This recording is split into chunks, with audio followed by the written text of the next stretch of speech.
Tobi, no, she's mad. Get away. Tobi, please, she's not right. Leave her. Mad. She's mad. Tobi, no, she's mad. Tobi, she's not right. Stay away from her. You came back to me. I couldn't stay away. Tobi, no. She's dangerous. Stay with me. I have to go. After one night with the mad woman, Tobi could not stop going back. Tobi was the village joke, the kind of man people stopped feeling sorry for because the pity had simply run out. He looked for work everywhere. He begged. He offered to work for free. Still, nobody wanted him. His clothes were old, his shoes cracked, his stomach always angry. But what hurt him more than hunger was the women. Tobi loved beautiful women, yet everyone he approached either laughed at him or walked away. One girl he truly liked, a girl named Simi, publicly told him she would never be caught with a man whose pockets had more holes than a fishing net. People laughed. Tobi walked to the edge of the village and sat alone until the sun went down. It was on one of those broken evenings that he first saw her. She was sitting near the old baobab tree. Her yellow dress torn and dirty, her hair wild, her lips moving softly to no one. The village called her the mad woman. People threw stones. Adults crossed the road when they saw her coming. Nobody knew her name. Nobody cared to find out. But Tobi sat down beside her. He had half a piece of bread in his pocket and he placed one piece gently beside her. She looked at the bread, then she looked at him. Her eyes were not empty the way people said. They were deep, like something vast and quiet was living behind them. She did not speak, but she did not look away either. Tobi talked until the stars came out. When he finally stood to leave, he felt lighter than he had in years. The next morning, he found a sealed jar buried beside his old well. He opened it slowly. Gold. Old coins catching the morning light like fire in his palm. He went back to her that evening, and the evening after, and the one after that. Each morning that followed brought something new. Money from nowhere. Doors opening that had never moved before. Tobi's life was changing in ways he could not explain. But the village was watching. His mother Aisha was afraid. And Kola, a man who could not rest while others prospered, had started following Tobi at a distance, adding things together in his mind. Something was coming. Something that would force Tobi to choose between the life he always wanted and the woman the world had thrown away. Nobody was ready for what happened next. It makes you wonder, does it not? How many times we have walked past the very thing that was meant to change our lives simply because it did not look the way we expected it to. Tobi did not find gold in a bank or in the hands of a powerful man. He found it the night he chose kindness over fear. That is not just a story. That is a mirror. Before we go on, I want to acknowledge you. The fact that you are here, investing your time and attention, makes all the difference in the world. If you are enjoying this, please support the channel with a like and a subscribe. It means more than you know. Now let us continue. The evening Tobi first sat beside Zara, the whole village saw him. A few children stopped to stare. One old woman shook her head and walked away murmuring. But Tobi did not move. He just sat there, quietly, like a man who had finally decided that the opinions of others were too heavy to keep carrying. Zara did not speak. She never did. But she tilted her head slightly when he talked, the way you do when something catches your attention. When he stood to leave, she turned and watched him walk away. It was the first time anyone had noticed that she watched. Nobody had ever stayed long enough to see it. The jar of coins changed everything. Tobi turned it over in his hands for a long time, not quite believing what he was seeing. He thought about keeping it quiet, spending it slowly so nobody would notice. But even as he thought it, his feet were already carrying him back to the baobab tree. Zara was there, same as always. He sat beside her and said nothing for a while. Then he whispered, "Was it you?" She did not answer, but something in the air shifted, soft and deliberate, the way a door opens without anyone touching it. Tobi decided right then that it did not matter whether he understood it. He was coming back. Within 3 months, the village could not stop talking about Tobi. His old mud walls became solid blocks. His torn clothes became clean and well-fitted. He walked differently, ate differently, carried himself like a man who had remembered something important about himself. People who had never greeted him before now called his name from across the road. Women who had laughed at him now smiled when he passed. Tobi noticed all of it. But every night, when the village went quiet, he still slipped out to the baobab tree and sat beside the woman nobody else wanted. That was his secret. That was his foundation. And he was not ready to share it with anyone. Now, before we go further, I want to ask you something, and I want you to think about it honestly. Have you ever looked down on someone or kept your distance from a person because of how they appeared on the outside, only to later realize you had completely misjudged them? Drop your answer in the comments. You might be surprised how many people share your story. Before we go on, just a heartfelt thank you. Your presence here is not just a number. It is the soul of this channel. I am truly grateful you are here. If you want to keep these journeys alive, take a second to like and subscribe. It truly helps. Now, let us continue. Aisha was not a woman who ignored things. She had raised Tobi alone, through seasons of hunger and ridicule, and she knew her son the way only a mother can.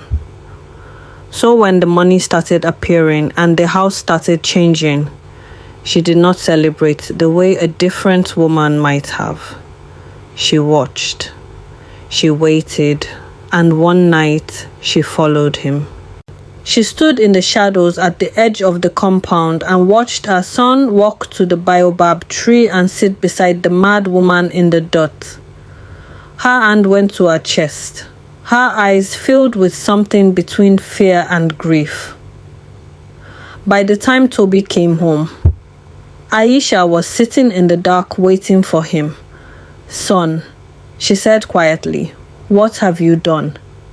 Kola had grown up watching others succeed and telling himself they were simply lucky.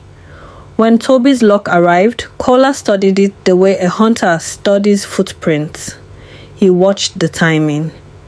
He noticed that Tobi's good fortune always followed a night at the outskirts. He put the pieces together and smiled a slow, cold smile. If he could expose Tobi, if he could turn the village against him, the world would have nowhere to go. And Kola would be there, ready to pick up whatever fell. He began visiting the village head in the evenings, talking, suggesting, planting seeds of suspicion in the soft soil of a man who valued his reputation above almost everything else. The village head called Tobi in on a Tuesday morning. He offered him a seat and poured him water and then told him, without much softness, that the rumors had gone too far. People were saying Tobi was using dark means. They were saying the mad woman was his source. The village head said he had a solution. His own daughter, a respectable and educated young woman, was of marrying age. A union like that would silence every rumor. It would restore Tobi's name. All Tobi had to do was cut ties with the woman at the baobab tree and never speak of her again. Tobi held the cup of water in both hands and stared at the floor for a long time. Then he said he would think about it. 3 days later, Zara wandered into the market. It happened the way things like that always happen, slowly and then all at once. She walked in from the eastern path, her yellow dress catching the afternoon sun, her eyes distant, her lips moving in that quiet way of hers. The market went still. People stepped back, children pointed, and then every eye in that market turned to Tobi. He felt it before he saw it. That weight, that terrible familiar weight of a crowd waiting for him to do something. The village head's son stepped forward and asked, loudly enough for everyone to hear, "Tobi, do you know this woman?" Tobi looked at Zara.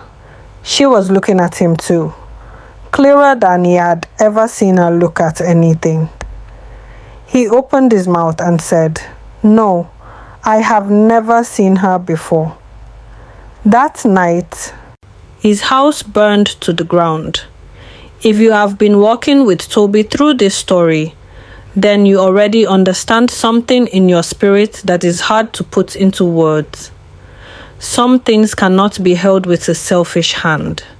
Some gifts were never meant to be hidden. If this story has moved you, do something simple. Like this video so that others can find it. And if you want to be part of the family that never misses a story, subscribe and join the squad. We are building something here, one story at a time. Tobi stood in the ashes of everything he had built and felt nothing. Not shock, not grief. Just a hollow, ringing silence where his pride used to be. He walked to the baobab tree in the dark. He did not know what he expected to find. Part of him believed she would be gone. That whatever had connected them had snapped the moment the words left his mouth in that market. But she was there. And she was weeping. Tobi had never seen Zara show any emotion before. Not once. He stood frozen at the sight of it, tears running silently down her face, her hands folded in her lap. He dropped to his knees in the dirt in front of her. He did not explain himself. He did not try to justify what he had done. He simply wept with her and told her the truth, that he was afraid, that he was a coward, that she deserved better than a man who hid her like a secret. The weeping stopped, the air shifted, and when Zara raised her head and looked at him, something behind her eyes had changed. When Zara opened her mouth and spoke for the first time, her voice was quiet and steady, like water that had been still for a very long time. She told him her name was Zara. She told him she was the daughter of the king of Aborin, a kingdom 3 days east of Adanwo. She had been cursed by a jealous woman in her father's court, a curse designed to strip her of her voice and her mind, to leave her wandering without a home until the day a man chose her dignity over his own. She said Tobi had broken it, not when he first sat beside her, but the moment he wept for her in the ashes without asking for anything in return. Tobi listened to all of it quietly. Then he said, "So what happens now?" Zara smiled, the first smile he had ever seen on her face. She said, "Now we go home." And Tobi understood finally that the gold was never the miracle. She was. The woman who had seen something worth staying for in a man the whole village had given up on. The wealth that followed was simply the world catching up to what she had already decided it was worth.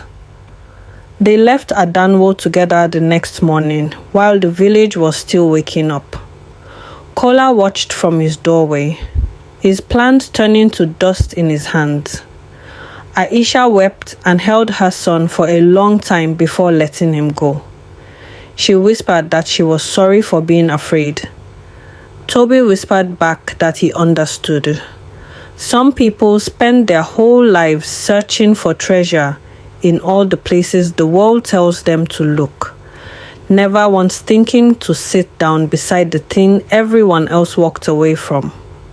And if that story stirred something in you, just wait until you hear what happened to the woman who was married off to silence a secret, only to discover on her wedding night that her new husband had been dead for 3 years. Turn on your notifications. You do not want to miss that one.